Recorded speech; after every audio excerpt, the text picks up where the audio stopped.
BJP केंद्रीय नेतृत्व ने लोकसभा इलाहाबाद संसदीय सीट से पंडित केसरीनाथ त्रिपाठी के पुत्र नीरज त्रिपाठी को उम्मीदवार घोषित किया है। और आपको बता दें कि इस समय मौजूद हैं हम नीरज त्रिपाठी जी के घर पर हैं और हम सबसे पहले जैसे जानना चाहते हैं कि पंडित केसरीनाथ त्रिपाठी जी की अगर बात करें तो ऐसी शख्सियत का कोई अतुलनीय शख्सियत कह सकते हैं। बीजेपी के प्रदेश अध्यक्ष भी रहे, तो 3 बार विधानसभा अध्यक्ष भी रहे, राज्यपाल पश्चिम बंगाल के साथ भी अन्य कई प्रांतों का भी उनके प्रभार रहा उनके पास। और आसपास की बात करें तो केवल बीजेपी नहीं, जितनी भी राजनीतिक पार्टियां हैं सब में उनका वही कद था, उतना ही उनसे लगाव लोगों का था। तो एक बहुत अनूठी विरासत उनके पास है। उस विरासत को देखते हुए उन्होंने एक बात और कही थी, जो सबसे बड़ी बात जो आज तक अभी चर्चा में आ रही है कि राजनीति में परिवारवाद नहीं होना चाहिए।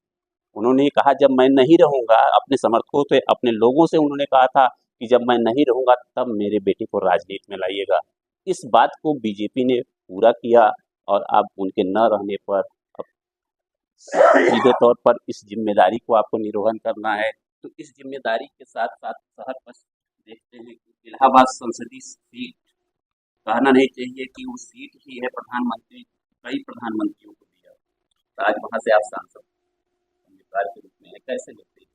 सबसे पहले तो मैं केंद्रीय नेतृत्व का, माननीय श्री हमारे प्रधानमंत्री जी आदरणीय मोदी जी का, आदरणीय अमित शाह जी का, आदरणीय जेपी नड्डा जी का, समस्त शीर्ष नेतृत्व के पदाधिकारियों का, साथ ही साथ प्रदेश का नेतृत्व हमारे प्रदेश अध्यक्ष माननीय भूपेंद्र चौधरी जी, माननीय केशव मौर्य जी जो इस वक्त उप मुख्यमंत्री हैं, और बाकी सारे पदाधिकारी का, हमारे महानगर के पदाधिकारी का, हमारे जिला के पदाधिकारी का, मैं इन सभी को बहुत बहुत धन्यवाद देता हूँ कि इन्होंने मुझको इस लायक समझा कि मैं एक इतनी बड़ी लोकसभा का प्रतिनिधित्व करता हूँ। सचमुच ये लोकसभा की कॉन्स्टिट्यूंसी एक बहुत बड़ी कॉन्स्टिट्यूंसी है और अपने साथ बहुत रिस्पॉन्सिबिलिटीज भी लाती है, क्योंकि इस पर बहुत बड़े बड़े नाम जीत चुके हैं। ये जिम्मेदारी है और जो विश्वास पार्टी ने मेरे ऊपर जताया है, मैं ये सुनिश्चित करूंगा कि उस विश्वास को कहीं से भी कोई दाग ना पहुंचे। आजादी की कई दशक तक कांग्रेस की परंपरागत सीट रही, फिर उसके बाद सबसे पहले जनता पार्टी से चंचल मिश्रा जी आए, फिर एक क्रम चला, मुरली मनोहर जोशी जी भी हुए, और फिर वहां पर एक जो सबसे बड़ी बात थी कि महानायक और नेता देखा जाए तो अमिताभ बच्चन भी उस सीट से सांसद रहे, बहुगुणा जी भी सांसद रहे, वर्तमान में रीता जोशी जी वहां से सांसद, 5 विधानसभा क्षेत्र है। अगर समय देखें तो बहुत कम है, गाँव की संख्या भी अगर गिन लें तो घंटे वाइज भी अगर एक गांव में आप जाते हैं तो संपर्क के लिए बहुत बड़ा क्षेत्र है, कैसे करेंगे? देखिए, हमारी भारतीय जनता पार्टी में एक बहुत खूबी है, वो अन्य पार्टियों से भिन्न है। और जो सबसे बड़ी बात है कि हमारे यहाँ का कार्यकर्ता चुनाव के बाद भी, सरकार बनने के बाद भी घर बैठता नहीं है कि अब तो हमारी सरकार बन गई, अब क्या बाद में देखा जाएगा। ये ऐसी सोच नहीं है। चुनाव जीतने के बाद भी, सरकार बनने के बाद भी हमारा बीजेपी का कार्यकर्ता पूरे साल लगातार बेरोक टोक, बिना आंधी पानी की चिंता किए हुए वो कार्यों में लगा रहता है। और इतनी बड़ी लोकसभा को हम उन्हीं के बदौलत पहुंच पाएंगे और जीत पाएंगे। कार्यकर्ता हमारे पार्टी की रीढ़ है और ये उसी की मेहनत है जिसकी वजह से हम इतनी बड़ी लोकसभा क्षेत्र को कवर कर पाए। अगर बात शहर दक्षिणी से करें तो इस समय वर्तमान में कैबिनेट मंत्री नंदगोपाल गुप्ता नंदी जी हैं, उनकी पत्नी महापौर भी रही जी तो एक समर्थन आपको तो यहाँ से मिल रहा है जी। लेकिन एक उसके जस्ट आगे पहुंचते हैं तो खरसाना के बाद मेजा आती है। तो अभी भी आपको देखें तो कुछ सीटें ऐसी हैं आपकी विधानसभा क्षेत्र की जो आपके आपकी पार्टी की नहीं है, तो वहां पर क्या रणनीति देखिए, बनाई? जहां तक विपक्ष की बात है, विपक्ष के पास ना तो मुद्दा है और ना कोई ऐसी योजना है जिससे कि वो अपना एक मजबूत दावा पेश कर सके जनता के सामने।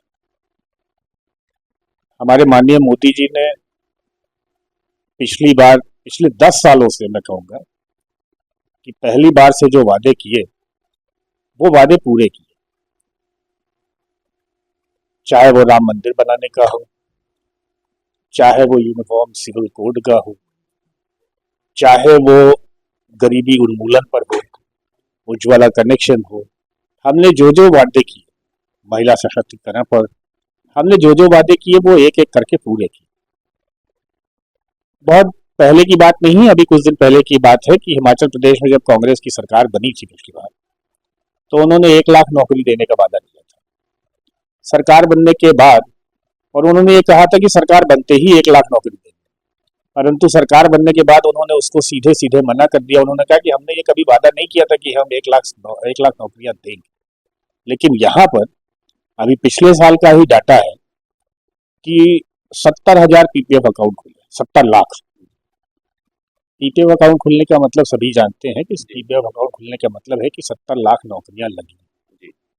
ये तो सिर्फ कुछ महीने का डाटा है 2023 का। तो हमने वादा किया था, हम नौकरी दे रहे हैं, वादा किया था कि हम बेरोजगारी दूर करेंगे, हम उसके ऊपर भी कार्य कर रहे हैं। विभिन्न योजनाएं केंद्र की सरकार लेकर के आई है, जैसे स्टार्टअप्स लेके आई है, जैसे जनधन योजना लेकर के आई है, और ऐसी तमाम योजनाएं हैं जिससे कि आज के युवाओं को ये प्रेरणा मिलती है कि वो अपना स्टार्टअप शुरू करें, वो नौकरी खोजने के बजाय नौकरी देना शुरू करें। जैसे कि राजनीतिक विश्लेषकों की अगर बात करें तो वो ये कह रहे हैं कि उस क्षेत्र से ये चुनाव लड़ने की तैयारी में है जहां से विपक्षी के पिता रेवती रमन जी 2 बार सांसद रहे, उज्जवल रमन पूर्व वहां विधायक रहे, और सपा और कांग्रेस का अलायंस भी है। तो क्या आप मानते हैं कि कुछ चुनौती हो सकती है इस देखिए, बार मैंने चुनाव? अभी कहा कि यहाँ पर इस गठबंधन ने कोई चुनौती नहीं खड़ी की है, ना ही जनता उनको स्वीकार रही है, क्योंकि ये गठबंधन खाली और खाली इसलिए किया गया है कि इन्होंने जो भी भ्रष्टाचार किए हैं वो किसी तरह से उजागर न होने पाए। क्योंकि आप स्वयं देख रहे हैं, सब जनता देख रही है कि भ्रष्टाचारियों में सबसे ज्यादा रिकॉर्ड यही तो हो रहे हैं। सबसे ज्यादा क्या मैं कहूंगा कि इनके अलावा और कोई है ही नहीं। ये अनर्गल प्रलाप जरूर करते हैं कि मुझे फंसाया जा रहा है, हमें फंसाया जा रहा है सीबीआई ईडी द्वारा।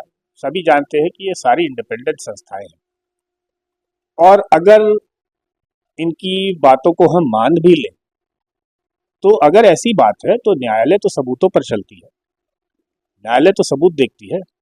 आपको अगर वहां से बेल नहीं मिल रही है तो इसका मतलब है, अभी रिसेंटली हाईकोर्ट ने केजरीवाल जी की जमानत को ठुकराते हुए ये बोला कि नहीं, मनी ट्रेल भी साबित होता है और ये लगता है कि ऐसा कुछ हुआ है, जो एविडेंस है। तो ये गठबंधन कोई पाक गठबंधन नहीं है, ये पाप का गठबंधन है। अभी विद्वान अधिवक्ता भी हैं वर्तमान में भारत उत्तर प्रदेश सरकार के, अपर महाधिवक्ता भी हैं। तो अगर हम पूरा विश्लेषण करते हैं तो अगर संसदीय क्षेत्र इलाहाबाद संसदीय क्षेत्र की, तो ये बड़ा सौभाग्य रहा कि जितने भी अधिकतर वहाँ के सांसद बने सब बुद्धिजीवी थे। जी। उसको आप भी फुलफिल करते हैं। तो अब ये एक सवाल ये आता है कि अब आपके सामने युवा भी होंगे, आपके अधिवक्ता बंधु भी होंगे, आपकी जनता जनार्दन भी होगी, आने वाला भविष्य भी होगा, तो इन सबके लिए आपने क्या कुछ अलग से कार्य योजना तैयार करना चाहिए? देखिए, मेरे पिताजी ने मूल्य आधारित राजनीति की। उन्होंने कभी राजनीति को बिजनेस नहीं समझा, उन्होंने कभी राजनीति में किसी भी गलत चीज से कोई समझौता नहीं किया। उनकी सर्वग्राहता थी, उनके दरवाजे हमेशा लोगों के लिए खुले रहते थे। स्वयं फोन उठाना, स्वयं रिप्लाई करना, यहाँ तक कि वो जब गवर्नर बने तो भी। तो मैं उन्हीं का अंश हूँ और ये सारी चीज़ें मुझ में भी है, और मैं ये वादा करता हूँ कि चाहे वो युवा हो, चाहे वो बाकी जनता हो, अगर उन्हें कोई भी तकलीफ या कुछ होती है तो इस घर के दरवाजे उनके लिए 24 घंटे। एक सफल व्यक्ति के पीछे कहा जाता है किसी न किसी महिला का हाथ होता है। आपकी इस राजनीतिक करियर की शुरुआत में ही जैसे चर्चा आ रही थी कि आपकी अर्धांगिनी का साथ रहा है। कविता काफ़ी दिनों से पार्टी में सक्रिय रूप से कार्यरत है और उन्होंने बहुत मेहनत की है। वर्तमान में वो महिला मोर्चा की प्रदेश मंत्री भी हैं और उन्होंने महिलाओं को के साथ मिल कर के भी अपना काफ़ी क्षेत्र बनाया है। और जी हाँ, उनकी उस मेहनत का भी मुझको फ़ायदा मिल रहा है। जिसकी जनता की क्या क्षेत्र की जनता के लिए संदेश ये है कि मैं स्वर्गीय पंडित केशरीनाथ त्रिपाठी जी का बेटा हूँ। जो उन्होंने राजनीति की है, मूल्य आधारित राजनीति की है, मैं उसी को आगे लेकर के बढ़ूंगा। जनता के लिए ये दरवाजे हमेशा खुले रहेंगे। कोई भी समस्या होगी, मैं उनके लिए हर क्षण उपलब्ध रहूंगा।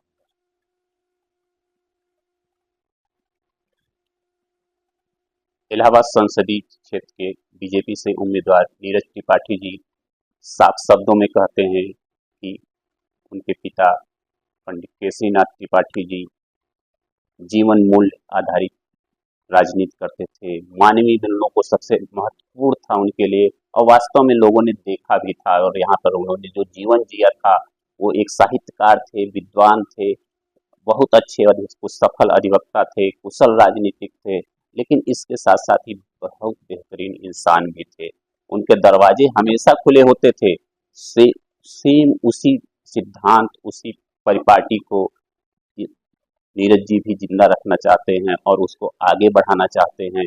अब उनके सामने है यहाँ की इलाहाबाद संसदीय क्षेत्र की जनता, और अब देखना है कि ये चुनाव जीत कर वो जनता की सेवा करने के लिए तत्पर हैं, तो जनता उनको हाथों हाथ लेती है और विजयी बनाती है। प्रयागराज से वीडियो जर्नलिस्ट संजीव कुमार के साथ मैं शिव पूजन सिंह।